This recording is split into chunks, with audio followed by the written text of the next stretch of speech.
और इस बीच बड़ी खबर है, ये अहम खबर आपको दे रहे हैं, पंचायत चुनाव से जुड़ी हुई है। चुनाव आयोग ने गाइडलाइन जारी की है। गाइडलाइन में क्या कहा गया है? घूंघट बुर्के हटाकर देखे जाएंगे महिलाओं के चेहरे। वोटर्स की पहचान पर ये गाइडलाइन जारी की गई है चुनाव आयोग की ओर से। और बड़ी जानकारी ये कि घूंघट बुर्के हटाकर महिलाओं के चेहरे देखे जाएंगे। पंचायती राज चुनाव की तारीख तय होने में थोड़ा वक्त लग सकता है, लेकिन राज्य निर्वाचन आयोग अपनी तरफ से तैयारी पुख्ता कर रहा है।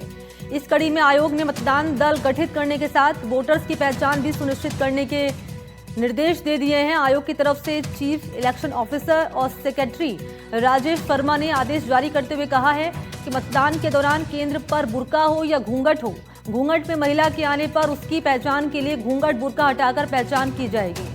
आयोग ने कहा कि पोलिंग टीम के पीठासीन अधिकारी पर्दा हटाकर वोटर की पहचान और पुष्टि के लिए स्थानीय महिला कर्मचारी की मदद ले सकते हैं। ये बड़ी खबर है, ये महत्वपूर्ण गाइडलाइन जो जारी की गई है चुनाव आयोग की ओर से। वोटर्स की पहचान पर घूंघट बुर्के हटाकर महिलाओं के चेहरे देखे जाएंगे। पंचायती राज चुनाव की तारीख में थोड़ा समय लग सकता है, लेकिन उससे पहले राज्य निर्वाचन आयोग अपनी तरफ से तैयारी पुख्ता कर रहा है। इसी कड़ी में आयोग ने मतदान दल गठित करने के साथ ही वोटर्स की पहचान भी सुनिश्चित करने के दे दिए हैं निर्देश।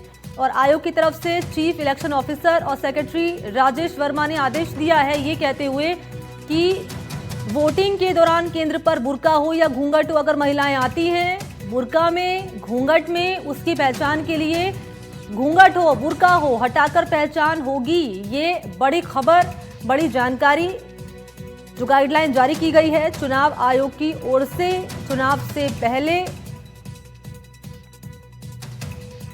तो पंचायती राज चुनाव की तारीख तय होने में थोड़ा समय लग सकता है, लेकिन उससे पहले ये महत्वपूर्ण गाइडलाइन जारी की गई है चुनाव आयोग की ओर से। निर्वाचन विभाग के द्वारा ग्राम पंचायत, पंचायत समिति, जिला परिषद के चुनावों को देखते हुए दिशा निर्देश जारी किए गए और दिशा निर्देशों के अंदर उन दिशा निर्देशों की पालना भी सक्षम अधिकारी के द्वारा अनिवार्यता लागू की गई है। इनके अंदर निष्पक्ष रूप से चुनाव हो, जिसको मताधिकार का उपयोग दिया गया है वो मताधिकार अपने सब विवेक के आधार के ऊपर करें, निष्पक्षता के साथ करें, कोई दबाव उसके ऊपर नहीं हो। इस तरीके की दिशा निर्देश निर्वाचन डिपार्टमेंट ने जारी किए। उन्हीं दिशा निर्देशों के अंदर एक दिशा निर्देश इस बात का भी है कि प्रत्याशी जो महिलाएं मतदान करने के लिए आए वो अपने फोटो पहचान पत्र और मतदाता सूची के अंदर जो फोटो लगी हुई है वो प्रत्यक्ष रूप से उसका मिलान किया जाए। और इस प्रत्याशी महिलाएं जब मतदान करने के लिए आएगी तो वहां पर जो बीएलओ है या आंगनबाड़ी की कार्यकर्ता है या अन्य सहायक उनके कर्मचारी रहते हैं वो उनका सहयोग ले सकते हैं। वास्तव में निष्पक्ष चुनाव कराने के लिए राज्य निर्वाचन आयोग के द्वारा जो निर्देश जारी किए गए वो काबिले तारीफ है और हर व्यक्ति के मताधिकार का उपयोग सही तरीके से हो, यही निर्वाचन डिपार्टमेंट की प्राथमिकता है। तो यहाँ पर आप सुन रहे थे, बीजेपी के नेता हैं, बीजेपी के प्रवक्ता हैं रामलाल शर्मा कह रहे हैं निष्पक्ष चुनाव कराना यही उद्देश्य है और इसी को लेकर ये गाइडलाइन जारी की गई है चुनाव आयोग की ओर से।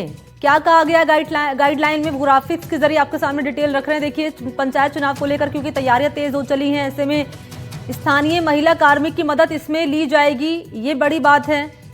वोटर्स की पहचान पर गाइडलाइन जारी की गई ताकि वोटर्स की पहचान सुनिश्चित की जा सके। घूंघट बुर्के हटाकर महिलाओं के चेहरे देखे जाएंगे निष्पक्ष चुनाव कराने के लिए। पंचायत चुनाव को लेकर तैयारियां तेज यहाँ पर कर रहा है चुनाव आयोग, लेकिन उससे पहले ये बड़ी गाइडलाइन, महत्वपूर्ण जानकारी आपको हम दे रहे हैं। महत्वपूर्ण गाइडलाइन जारी की गई है वोटर्स की पहचान पर।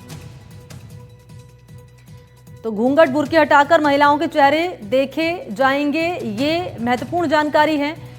पोलिंग टीम के पीठासीन अधिकारी पर्दा हटाकर वोटर की पहचान और पुष्टि के लिए स्थानीय महिला कर्मचारी की मदद ले सकते हैं।